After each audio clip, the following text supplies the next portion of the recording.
Hey there, it's Ella from the Spline team. Today I want to walk you through APIs and webhooks in Spline. In this quick tutorial, I will show you the basics of setting up an API and webhook so you can connect them to your 3D scenes.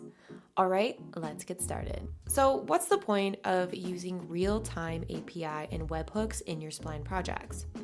Let's say you have a 3D graph and you want it to react to real-time data.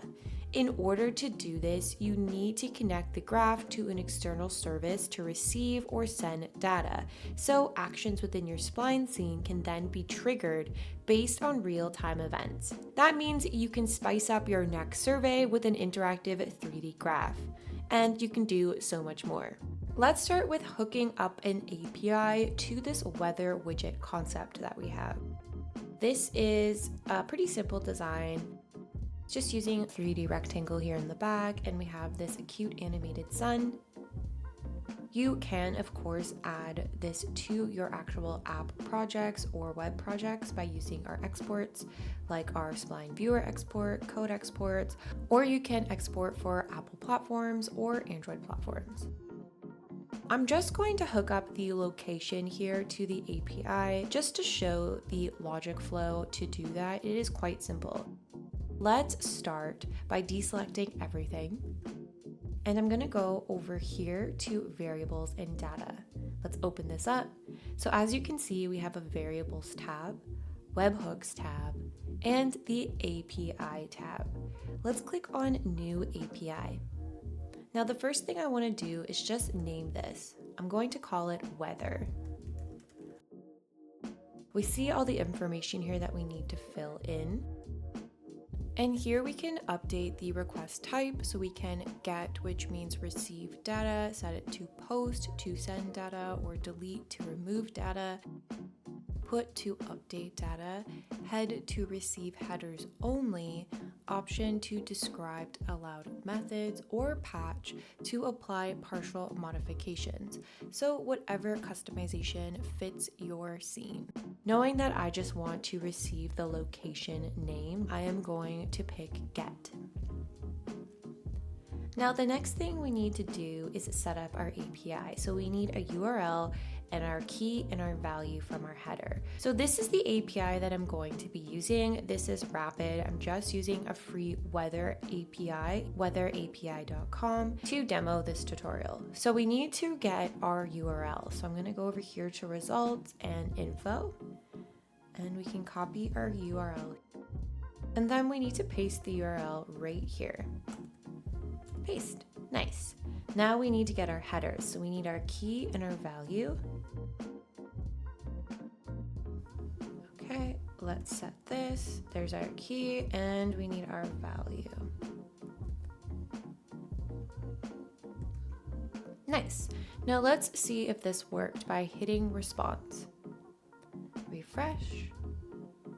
Oh, something's wrong. So let's go check it out here. Is there any extra spaces? I think I accidentally copied this. So there we go. This should work now. And there it is. Always double check, make sure that you didn't overcopy or paste something you didn't mean to, like I just did there. So let's look at the response. Now we can see all of our data. We have our location, Boston, the United Kingdom, our longitude, latitude, all of that, local time. So we have lots of information from this API to work with and to use in our scene if we wish, which will obviously change depending on what API you are using. Now here in the section where it says request on start, let's just take a minute to talk about what this means. So if it is on yes, this means that the request to the API will be happening right away at the beginning as soon as you hit preview like this. And if it's on no, that means no request to the API will be sent out. So what you'll have to do if you do have it set on no, because say you want some sort of customized trigger to trigger that request, what you can do is add an event. So I'm just going to select a location here as our example. So let's add an event. So here in Edit Event, you can see that we have Start. Now this is going to open up this drop-down menu where we have lots of different triggers to choose from.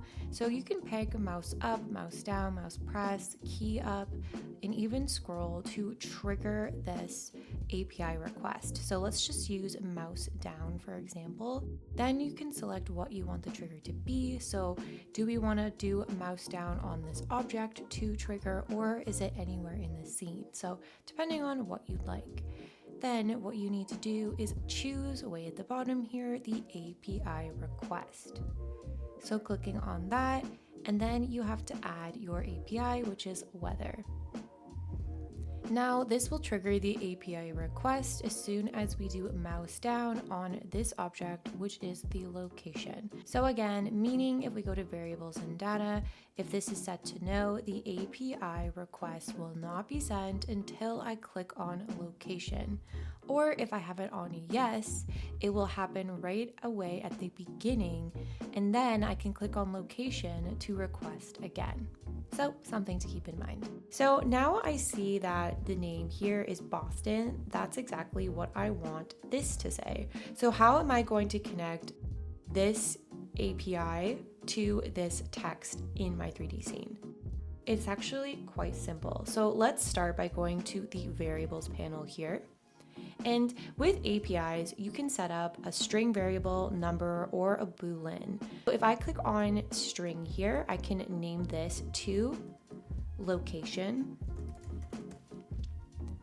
And for the string value, this is just going to be our placeholder text. So in order for me to see that our variable is working, I'm just going to change this to place. Nice. So now what we need to do is let's exit out of this window by just clicking anywhere in our scene, and let's select our text. Now we need to set up our variable to this text. To do that, you can go here and click this little plus icon, and this is going to open up the variable panel. And here we have that variable we just made. So let's select that. And we can see that it's working because it says place. Perfect. Now, how do we hook up this variable to our API? We need to go to events. So in events, add a new event, and from the start event, scroll all the way down until you see API updated. Let's select that. All right, so now we need to select that new API we just made, weather, perfect. And then you can manipulate the scene by saying, if this is successful, have this transition happen, have this animation be triggered, have this video be triggered, have this link be open, etc. If it's an error, you can do the same thing. You can have a link open, you can have a transition, perhaps everything in the scene turns red to signify an error. There's lots of customization here for you to do. But for this, let's just work within the success metric here. So what we want to do next is add our set variable. So we want to hook up this variable to our API so it triggers a response within this variable. So let's select set variable. Perfect. So now what we can do is open this up and we can select our variable that we just made, which is location. And then we need to add the expression. So we can see here is our API. You can tell by this little cloud icon as well. Let's click on that. And then we want to select location. And then you can see there's all the data that we were checking out earlier in the API panel. And we want to select Boston. Perfect. Now right away, you will not see a change. It will not change in the editor. You have to be in a preview mode. Preview mode means it's in live mode, so it's actually connecting to the API. So as you can see, that has now changed to Boston. So if I were to have this change within our API, say it's for London, or it's for Toronto, or it's for San Francisco, then this would be updated because it is hooked up to that API. So pretty cool. So that's basically how you set up an API in your Spline scene to manipulate text, but you can have it do a variety of other things like trigger transition and animation, a sound like we saw before. Next, let's connect our webhooks to this scene. So here I have this beautiful 3D scene, and this text here is actually live, so we can manipulate this and change the numbers or write hi. But for now, I'm actually going to be leaving this at a number. Just to show you how easy it is to hook up a webhook, again, we just want to take a look at the logic flow of it all today.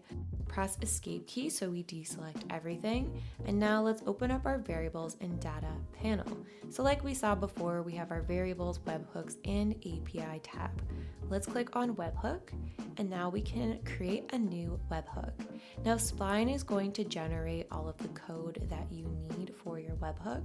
So it's easy as copying this. So like we had the example for the API, the example I'm going to be using for webhooks is Postman. So I'm going to create a new request here, and now we can paste our URL. Beautiful, looks like everything's working. We have a message sent to clients, which is great. Now I quickly want to highlight headers here. So as you can see, this has all been done for you automatically. You don't need to fill in this information manually. So if we look here for the authorization code, we can go back into Spline. You can see the authorization code here from the code that we copied, and it is now placed here in Postmates. So that's all automatically done for you. And as you can see, this has changed to post. It has to be on post in order to work because we are sending data to Spline, not receiving. So back in Spline, how do we hook up this text to this webhook? It's quite easy. So let's create a variable, and I'm going to use a number variable this time. And I'm gonna call this, actually let's just leave this at number, and we'll set the value at 0 as well. So I'm actually not gonna change anything. Now we have to go back to webhooks before we can do anything and add a new parameter. So you can pick from a string, number, or Boolean variable. I am going to pick the number variable, and the name is going to be surprise number.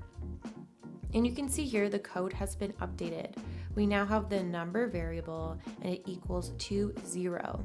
0 is the default value. So you can actually copy this and run back to your Postman's workspace. And here we can update our code. Hit send, and everything's looking good. So if we go over to our body here, you can see now this has been updated. We have our number, and then we have our 0 value that we can now change. But before we change this, we have to go back to Spline. Let's exit out of here, and we need to apply the variable and the webhook to this number. So like we did before, it's pretty much the same logic flow. I'm going to add our variable. There it is, number. Now it's changed to our placeholder value of 0. Let's add an event. From start, let's select webhook called. Select the webhook that we made. Then we are going to add a set variable. But again, you can use this to trigger a transition, start an animation, sound, open a link, etc. So let's use set variable. Then select your variable. So I'm going to select the number variable here. And then we need to add it to our expression. So you can tell by this icon, this is our webhook, new webhook. And select the number. So that's all set up. Now let's go right into preview mode. And if we go back to Postman, we can now change this value, and it should be updated in our Spline scene. So let's go back, and I'm going to change it to 30. Hit send. Message sent to clients. Let's go back. And it's updated.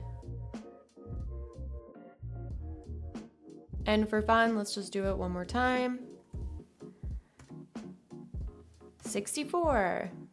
I am just pulling these numbers out of my head at random. And voila!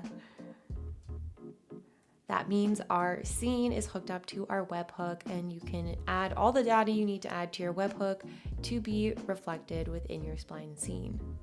Now, before we wrap things up here, I just want to say some quick tips to ensure your API and webhook integrations run smoothly. Make sure to test your configurations thoroughly to catch any issues early. Also, always secure sensitive information like your API keys. Use debugging tools to monitor data and ensure your actions are triggered as expected.